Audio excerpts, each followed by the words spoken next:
हम्म। तो हमारा जो आज का जो हमारा टॉपिक है, हम किस पे डिस्कस कर रहे हैं, that is the solvency ratio. Solvency ratio, solvency ratio this is long the term. Long term solvency ratio. The first formula is, जो हमें हमारा जो इसका फार्मूला है वो है आपका डेप्ट इक्विटी रेशियो। ठीक है ना, ये डेप्ट इक्विटी रेशियो हम डिस्कस कर रहे हैं। डेप्ट इक्विटी रेशियो का फार्मूला डेप्ट अपॉन इक्विटी। डेप्ट को इक्विटी से डिवाइड कर दोगे, डेप्ट इक्विटी रेशियो आ जाएगा। इसका एक चीज़ याद रखना, जो इसका आइडियल रेशियो है दैट इज़ अ 2:1। जो इसका आइडियल रेशियो है कितना है, 2:1। 2:1। इसका आइडियल रेशियो 2:1 कहलाता है। आइडियल रेशियो को प्योर रेशियो भी कहते हैं। तो डेप्ट, हेयर वी टेक द डेप्ट, मतलब ओनली लॉन्ग टर्म डेप्ट लेना होता है हमें, जिसके अंदर डेप्ट के अलग अलग फार्मूलेज हैं। डेप्ट मैंने ऑलरेडी यहाँ बता रखा है, डेप्ट means the non current liabilities. ठीक है, क्या होता है डेप्ट का मतलब, non current non liabilities. Current liability. तो इसका पहला, the first formula is your, जो पहला फार्मूला है हमारा वो है long term borrowing. Long term borrowing के अंदर बेसिकली हमारा एक डिवेंचर आता है। ठीक है, एक हमारा डिवेंचर आएगा, एक हमारा long term bank loan from banks या फिर loan from the financial institutions आएंगे। ठीक है, दूसरा हमारा, दूसरे फार्मूले के थ्रू भी हम निकाल सकते हैं। दूसरा फार्मूला हमारा क्या होता है, दूसरा फार्मूला हमारा टोटल डेप्ट के थ्रू भी निकाल सकते हो। तो टोटल डेप्ट में से अगर हम करंट लाइबिलिटीज अगर हम माइनस कर देंगे तो भी माइनस हमारा, कर देंगे। हाँ, तो भी हमारा जो है वो कैलकुलेट हो जाएगा। फिर कैपिटल एम्प्लॉयड के थ्रू भी निकाल सकते हैं। कैपिटल एम्प्लॉयड के थ्रू अगर हम कैलकुलेट करेंगे तो कैपिटल एम्प्लॉयड में से शॉर्ट शेयर होल्डर फंड, ठीक है, शेयर होल्डर फंड अगर हम माइनस कर देते हैं तो भी हमारा कैलकुलेट हो जाता है। टोटल एसेट के थ्रू भी हम देखो, है सारे लाइबिलिटी, मगर हम एसेट्स के अप्रोच के थ्रू भी, क्योंकि बैलेंस शीट में एसेट और लाइबिलिटी दोनों इक्वल होता है, तो हम टोटल एसेट अप्रोच के थ्रू भी निकाल सकते हैं। टोटल एसेट अप्रोच के थ्रू निकालेंगे तो total assets minus current liabilities. ठीक है, उसमें से अगर हम करंट लाइबिलिटी माइनस कर देते हैं या शेयर होल्डर फंड भी माइनस कर देते हैं तो भी हमारा डेप्ट बच जाएगा। So these all are the basically formula. अब हम इक्विटी फार्मूला के बारे में बात करेंगे। ठीक है, इक्विटी को करेंगे, फिर मैंने कहा था कि इसमें एक मैं कॉन्सेप्ट समझाऊंगा जो बहुत ही इंपॉर्टेंट है, आपको बहुत सारे फार्मूले निकालने की ज़रूरत नहीं पड़ेगी। तो नेक्स्ट हमारा इसके अंदर है आपका इक्विटी। इक्विटी, तो इनको पहले लिख लूँ मैं? एक मिनट में अभी भेज रहा हूँ बेटा, अभी अच्छा अच्छा चिंता अच्छा। मत कर। अभी मैं दूंगा, अभी आपको पहले एक बार एक्सप्लेन कर देता हूँ। Equity is also known as share holder fund. Share holder fund भी कहते हैं इसे, हम प्रोपराइटर फंड भी कहते हैं। क्या कहते हैं, प्रोपराइटर, प्रोफाइल। प्रोपराइटर फंड भी कहते हैं। अब इसके भी अलग अलग फार्मूलेज हैं। ठीक है, पहला फार्मूला इसका क्या है, पहला फार्मूला है equity share holder fund is equal to equity share plus preference share plus reserves and surplus minus fictitious asset. हालांकि नॉर्मली आज के डेट पे फिक्टेशियस एसेट बैलेंस शीट में रहता नहीं है, उसको राइट ऑफ कर दिया जाता है, बट स्टिल अगर कोई फिक्टेशियस एसेट्स है तो भी हम उसे माइनस कर देंगे। तो फिक्टेशियस एसेट पहले मैं लिख देता हूँ, ज़्यादातर यूज़ नहीं है बट फिर भी, क्योंकि equity share capital, preference share capital ये तो बैलेंस शीट में डायरेक्ट ही दे रखा होता है। जो हमारा फिक्टेशियस एसेट होता है वो होता है हमारा P and L debit balance. ये ज़्यादातर होता ही है, P and L debit balance होता ही है, P and L debit balance. उसके बाद है आपका under writing commission, under writing commissions, तो and preliminary expenses, preliminary expenses, these all are the fictitious asset. If है तो ठीक है, अभी इनको आप सिर्फ समझते जाओ, बाकी मैं इसका स्क्रीन शेयर भी कर दूंगा, फिर अपने हाथ से आपके अपने हाथ से लिखवाऊंगा अभी। तो पहला फार्मूला ये हमने इक्विटी का अब जो स्टार्ट करा है, अभी लाइबिलिटी अप्रोच के ऊपर ही है। तो शेयर कैपिटल को ऐड कर दो, इक्विटी शेयर को कर दो, प्रेफरेंस शेयर्स को कर दो, रिजर्व्स को ऐड कर दो तो आ जाएगा। दूसरा फार्मूला इसका कैपिटल एम्प्लॉयड के थ्रू भी ये निकाला जा सकता है।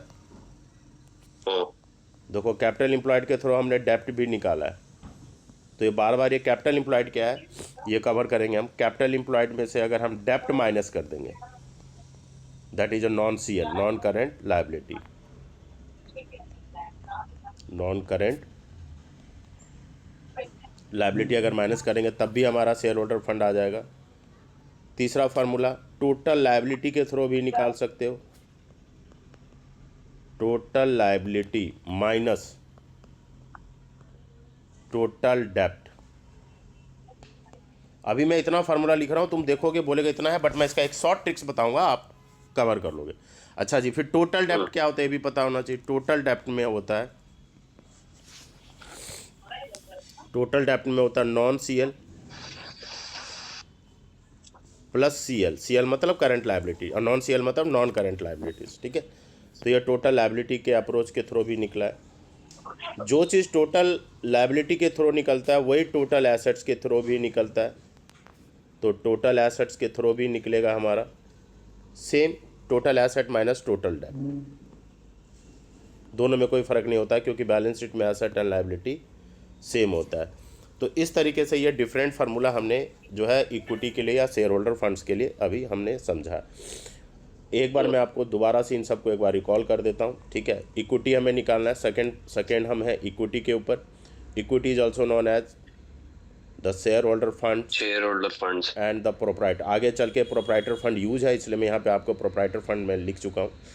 तो उसका जो पहला फार्मूला है वो आपका equity share capital preference share capital plus reserve and surplus minus fictitious assets. ठीक है, दूसरा फार्मूला है इसका कैपिटल एम्प्लॉयड। ठीक है, कैपिटल एम्प्लॉयड मैंने कहा कि ये बहुत इंपॉर्टेंट है, हर जगह पूरे बुक में इस्तेमाल होता है। ये कैपिटल एम्प्लॉयड माइनस उसमें से डेप्ट अगर माइनस कर देते हो तो भी हम कैलकुलेट कर लेंगे।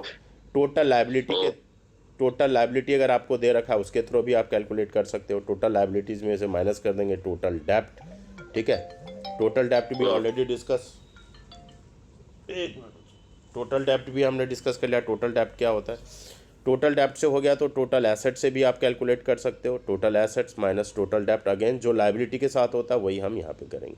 अच्छा, ये जो फार्मूला इतना याद रखना थोड़ा सा आपके लिए देख रहे हो ना कितना लिख दिया है, इसको याद रखना थोड़ा मुश्किल हो जाता है। तो अब उसको सॉल्व करने के लिए मैं आपको ट्रिक्स बता रहा हूँ कि कैसे इनको, किस तरीके से आप इनको जो है थोड़ा सा इजीली लर्न कर सकते हो। उसके लिए आप देखो, अभी आपको मैं एक फॉर्मेट बताता हूँ और ये फॉर्मेट है हमारा बैलेंस शीट को समझने का। क्या है, बैलेंस शीट को समझने। तो ये बैलेंस शीट देखो, मैं अब इसमें से सिर्फ यहाँ पे बैलेंस शीट में लिखूंगा, तुम अपने आप बोलोगे सर ये तो बहुत ही आसान था, इतने सारे फार्मूलेज हम लिखने से बेटर है कि हम इसको पेपर के स्टार्टिंग में ही अपने कहीं पे भी पेपर में लिख दोगे, आप समझ लोगे। So here is our balance sheet. ये हमारा बैलेंस शीट है। बैलेंस शीट में इस साइड हमारी लायबिलिटी होती है और इस साइड हमारा एसेट्स होता है। ठीक है ना, ये हमारा बैलेंस शीट्स है। अब बैलेंस शीट्स के अंदर वी नो दैट कि हमारा जो एसेट है, देखो एसेट्स के बहुत है, मैंने कल फार्मूलेज में लिखा है, बट एसेट्स में दो ही मेन हेड होता है। पहला होता है non current assets, non current assets जिसके अंदर पीपीई प्रॉपर्टी प्लांट इक्विपमेंट का लिखवा रखा था मैंने, और दूसरा होता है करंट एसेट्स। और दूसरा क्या होता है हमारा, करंट एसेट। एसेट्स में दो ही मेन हेड है, either it is non current asset और either it is current asset. इन सब के अंदर बहुत सारे अमाउंट होते हैं। तो ये टोटल एसेट्स में this is known as your total, ये हो गया हमारा टोटल एसेट्स, ये हो गया जी हमारा टोटल एसेट्स। अब लायबिलिटी में 3 हेड होता है, कल भी मैंने आपको आपके बुक में टिक करके आया था। लायबिलिटी में 3 हेड होता है। पहला हेड कहलाता है शेयर होल्डर फंड। क्या कहलाता है, शेयर होल्डर फंड।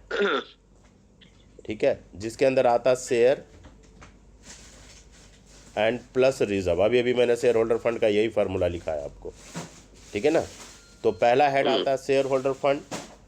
दूसरा इसका मेन हेड आता है, that is your non current liabilities, non current liability. और तीसरा हेड आता है इसके अंदर करंट लायबिलिटीज, करंट लायबिलिटी। देखना भी क्या मैजिकल टॉपिक मैं आपको समझा रहा हूँ। पहला हेड शेयर होल्डर फंड, दूसरा हेड नॉन करंट लायबिलिटी, तीसरा हेड करंट लायबिलिटी। इनको ऐड कर दोगे, इनकी जो टोटलिंग होगी this is your total liability. ये क्या हो गया इनका टोटल लायबिलिटी। ठीक है ना, always in the balance sheet total asset and total liability is always equal, हमेशा ही इक्वल होगा, याद रखना। अब जो हमारा मेन टॉपिक कंसर्न है वो समझना ये है कि ये जो शेयर होल्डर फंड है, एक मिनट बच्चों,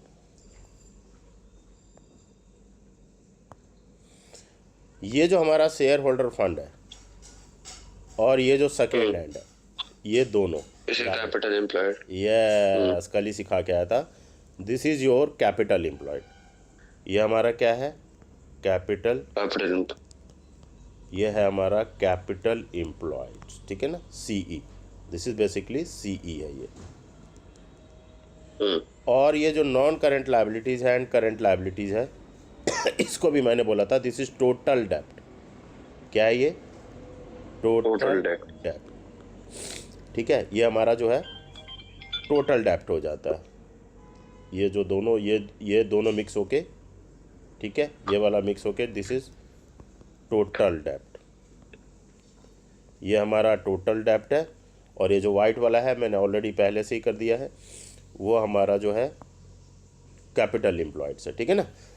और इस साइड तो है ही टोटल एसेट। अब देखो, अगर आपको टोटल जो मैं आपको समझाना चाह रहा था, अब यहाँ देखो, अब यहाँ ध्यान से देखोगे भैया, टोटल डेप्ट का मतलब क्या है? टोटल डेप्ट मतलब दो चीज़ें हैं, सेकेंड प्लस थर्ड, ठीक है ना। सेकेंड प्लस थर्ड है, सेकेंड प्लस थर्ड मतलब non current liability plus current liability, this is the total डेप्ट। So if you find the current liability, total डेप्ट माइनस नॉन करंट लायबिलिटी, आ गया ना, करंट लायबिलिटी भी आ गया। अगर आपको डेप्ट, ओनली डेप्ट चाहिए तो फार्मूला क्या हो गया? ओनली डेप्ट चाहिए, दैट इज अ टोटल डेप्ट माइनस सी एल।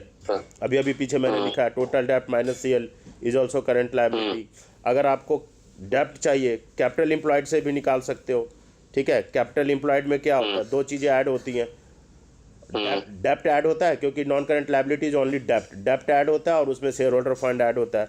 तो डेप्ट में से, कैपिटल एम्प्लॉयड में से अगर आप माइनस कर दोगे share holder fund, SF minus कर दोगे, शेयर होल्डर फंड माइनस कर दोगे तो भी डेप्ट आ जाएगा। इसी तरीके से अगर आपको फिर से अगर डेप्ट चाहिए, डेप्ट में total liability, remember total liability की मैं बात कर रहा हूँ, टोटल लायबिलिटी में से अगर माइनस कर, तो they are the various formula we generate here. यहाँ पे हम बहुत सारा फार्मूला हमने जनरेट कर दिया। टोटल लायबिलिटी और डेट में फर्क क्या है? बिल्कुल, टोटल लायबिलिटी एंड डेप्ट में फर्क है। Total liability is also include the share holder fund also. Total liability में तीनों चीजें, हाँ, तीनों चीजें ऐड होती है, दैट इज द। और डेट में करंट और नॉन करंट लायबिलिटी आती ओनली है। डेप्ट में, डेप्ट का मतलब होता है बाहर वाले को देना है, और टोटल लायबिलिटी में जो अंदर वाले को देना वो भी हो जाता है ना। तो टोटल लायबिलिटी, हाँ, total liability is equal to capital employed plus CL. और जैसे मैंने कैपिटल एम्प्लॉयड लिख दिया तो उसमें शेयर होल्डर फंड भी आ गया, शेयर होल्डर फंड भी आ गया और नॉन सीएल भी आ गया, दैट इज कैपिटल एम्प्लॉयड। समझ गया।